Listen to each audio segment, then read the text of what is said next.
26th, the core unit which determines the strength of any society is the family. Therefore, the government should foster and protect its integrity. Cleon Skousen, our author, said it will be appreciated that the strength and stability of the family is of such vital importance to the culture that any action by the government to debilitate or cause dislocation in the normal trilateral structure of the family becomes not merely a threat to the family involved, but a menace to the very foundation of society itself.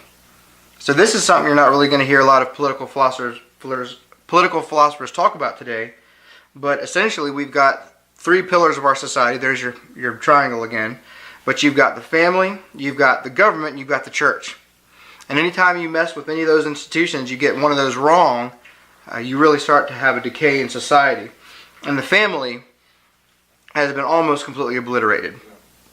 And this is actually one of the reasons why the homosexual marriage issue is bigger than just two people in love.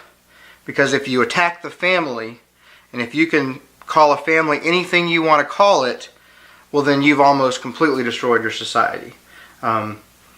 There's numerous studies regarding the war on poverty since the 60s. All these efforts to help people in need have actually hurt them. Basically given incentives to be single and have children essentially, and the more children you have, the more assistance you get.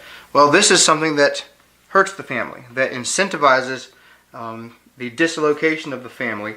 And there have been numerous studies to show that since this war on poverty, essentially the family unit in these culture groups that have been affected has gone down. Of course, the politicians use this to buy their votes, essentially.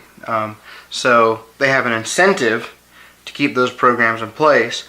But essentially, our government is doing things to hurt the family, not help it. And our author says that if you mess up the family, you mess up your country. And there's also numerous studies out there, rather conclusive, saying that children that grow up outside of a stable family, father and a mother in the home, the crime rate increases among those individuals, the education rate declines greatly. So, if you've got orphans, someone's got to take care of them, and oftentimes that becomes the state. So in many, many instances, we see how the destruction of the family really is the degradation of society.